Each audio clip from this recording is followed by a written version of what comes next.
Asalaamu calaykum saaxiibayaal kusoo dhawaada janaalka Somali Tutorials fadlan janaalka haddii aad ku cusub tahay subscribe inoo saar sidoo kalena muuqaalka inoo la garay haddii aad hore inoola joogtayna waxaan ku leeyahay mar labaad soo dhawow maanta iyo muuqaal kale dabcan maanta muuqaalkeena waxaynu ku baran doonaa ama aynu ku qaadan doonaa ChatGPT application ka casriyeysan kana fudud run ahaantii xaqiiqada markaan ka hadalno waan tijaabiyey oo waan isticmaalay dabcan ChatGPT waxaa laga yaabaa wadamada qaar inuusan ka shaqeyn dadka qaar inay ku dhibaataysan yihiin sida loo sameeyo muuqaal kastay daawadaan ay keeni la'yihiin marka dhibaatooyinkaasoo dhan ayaynu isla xalli doonaa insha allah ugu horeyn haddii aad computer isticmaalayso maanta computerka waad isku laabi doontaa oo waxaad la kala bixi doontaa taleefankaaga dabcan taleefankaaga markaa la kala baxdo waxaad imaan doontaa Play Store-ka maybe waxa hadda aan isticmaalay ama muuqaalkan aan ku duubay waa Android laga yaabaa in iPhone aad isticmaasho iPhone-kan applicationada qaar aan laga helin dabcan App Store-ka tag tijaabi inuu ku jiro in kale soo marka ugu horreyn waxaa sameynaysaa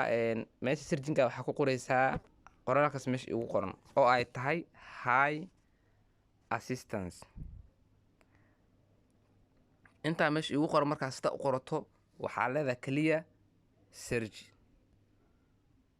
search markaa dhahdo waxaa kuu soo bixi doona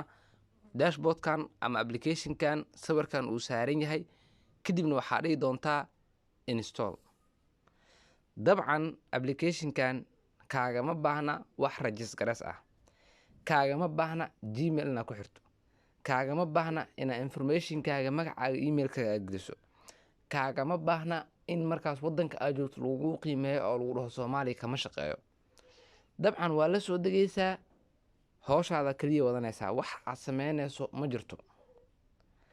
applicationka dashboardkiisa markaan gudaha u galno ayaa waxaan ku sharxi doonaa qaabka loo isticmaalo iyo qaabka markaas wax loo weydiiyo dabcan haddii aad tahay arday iskuul dhigta ee markaa access loo soo diray ha ahaato chemistry ha ahaato biology ha ahaato xisaab ha ahaato Soomaali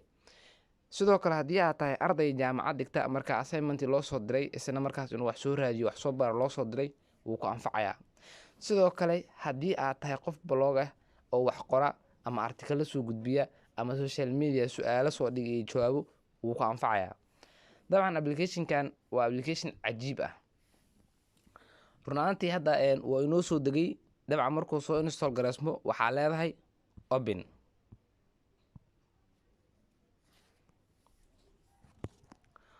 markaa u dhahdo dabcan saana dashboardka ku joogtaa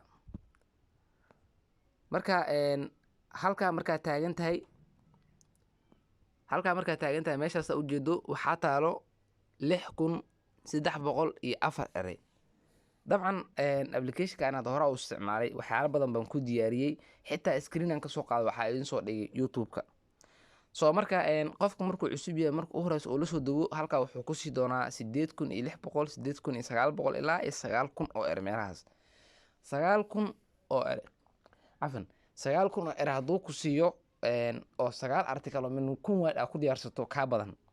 marka 9000 hadduu ku siiyo maadaama gmail lagu soo galo oo san lahayn waxaa laga yaabaa in markaas uu ku dhaho upgrade marka 9000 aad dhamayso upgrade inuu ku dhaho oo lacag ku weydiiyo dabcan wuxuu haday gmail leeyihiin dabcan gmailka log dheesa mid cusub samaysan kartaa laakiin applicationkan wax gmail ma lahan wax information ah kuma weydiinaya saanu gudaha ku keenaya khalaas sidaan ku samaysanaysaa haddaba marka dhameyso optionka kugu soo saari doono ana idin sheegaya dabcan aan 60 kuma dhameeyna 60 marka dhameeyo waxaan ka helo ama qaab labaad oo lagu isticmaali kartaa haday jirto ana idin soo wadaagi doono insha Allah ama waxaad sameyn kartaa taleefanada xaafadda dhan mid kasta ku soo deji kartaa hawshaada ku qabsan kartaa soo marka waxaa imaanaysaa meeshaan ay ku qoran tahay ask anything meesha ku qoran tahay imaanaysaa qaybtan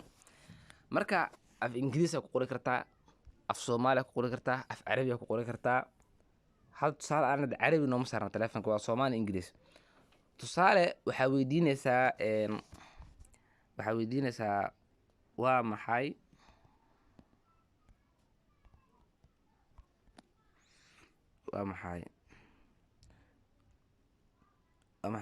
Google iska dheh meesha send ay ku qoran tahay taabanaysaa meeshaan oo mowduuc faahfaahsan oo googolka quseeyo kugu qora dabcan saa ujeedo.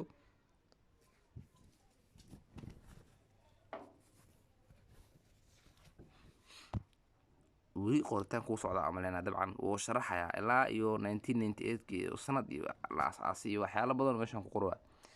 marka af Soomaali haduu kugu qoro waa saa ujeedo. sidoo kale waxaa ku qori kartaa ingiriis ku qori kartaa. waxaa dhihi kartaa give me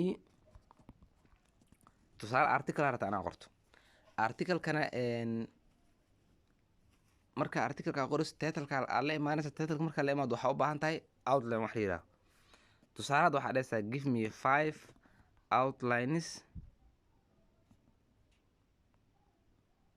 outlines for this title. title marka waxaa ka dhigaysaa tusaale how to make money online ka dhigay mugti kadibna waxaa leedahay send. marka waxaa la rabaa inuu 5 outline ama 5 xabo ama 5 mowduuc oo la xiriirto how to make money online inuu inta kugu siiyo kadibna sidaa markaa u soo qorato. dabcan wuu raadinayaa xisaaba weydii kartaa dabcan waxaa weydii kartaa waxa harta weydii kartaa. hadda marka number 2 wuxuu ku siiyey start blog or a YouTube channel oo ku dhahay adi halaas ka badan bis halahan hoos waa sharaxaad ka bixiyo fahanti iska dhaaf qoraalka ma iska dhaaf laakiin start meesha ay ku qoranta fiiriya dabcan meeshaas ay ku qoranta fiiri oo labada dhibcood ay ku aadinta mujida meeshaas dabcan meeshaas wax ku siman leh yani outline-ka halahan kale ee ka bilaabanaysa starting a blog or YouTube waa sharaxaad waay. number 2 wuxuu ku siiyey sell products or service online idna waa outline waa adaa sharaxaad ka diyaarsanay ama halana qaadaysa mid ku ron. dabcan number 3 wuxuu ku dhahay replicate online service ku dhahay idna waa outline halahan kalena waa sharaxaad. afarna wuxuu ku dhahay invest in stock or cryptocurrency. dabcan saa ujeedada waa is refresh gareeyay. marka waxyaalaha marka qorato oo dhamaan aad dhamaysato kadib waxa dhigi doontaa copy. dabcan hada meesha 6000 ahayd waxay noqotay 5800. soo marka hada weli wuu raadinaya marka wax dhamma ka halaaba waxna ma ka tirtirmaayo wuu ku soo baxaya waxa qadka markuu yar cuslaada kaliya waxoogaa is refresh gareynaya. midka u dambeeya shanaadna wuxuu ka dhigay become a social media influencer laba dhibcood ku sii kadibna sharaxaad uu ka bixiyay. xitaa haddii aad doonto waxaad samayn kartaa halahana qaadan kartaa kadibna mid walba ChatGPT gey kartaa ama meel kaleeto ama meesha markaas u baahato kadib ama isbiinbooda gey kartaa waa sii bedeli kartaa saarta yeeli kartaa mafanti. laakiin muhiimadeena waxay ahayd in uu nasiyo yani outline-kaas oo ugu horeeyo. hadda marka ingiriisi wax ku weydiisay uu ku qoray Soomaali wax ku weydiisay uu ku qoray tusaale xisaab weydiina fiiriya waxaa dhahaysaa what is 5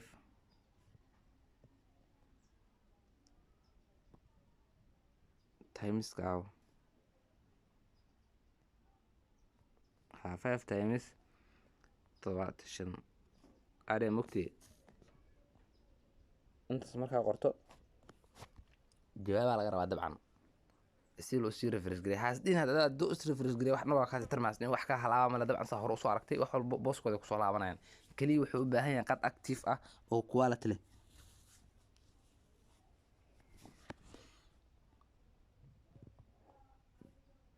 dabcan howshiis meeshiisa ku sii wataa saa ujeedo xoogaa hergeb iska jira cafan hadda codkay fahmaysaan.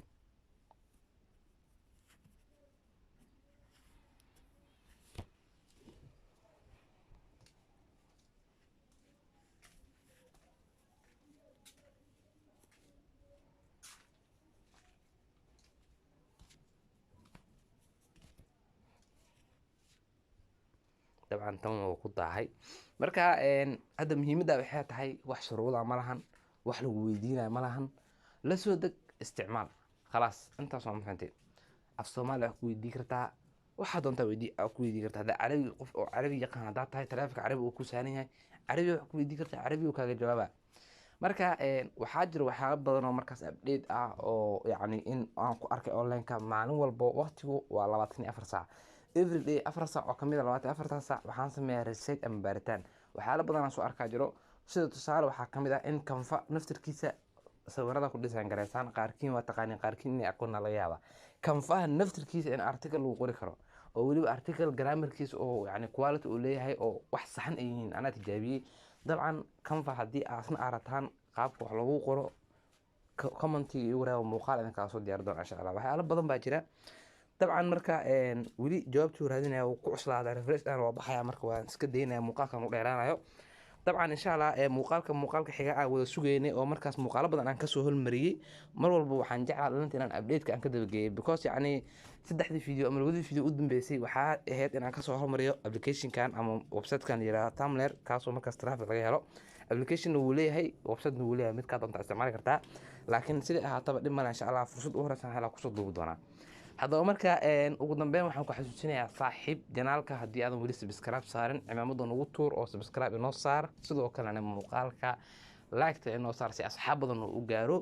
waxaan idin leeyahay insha Allah tan iyo muuqaalka xiga sidaa nabadgelyo.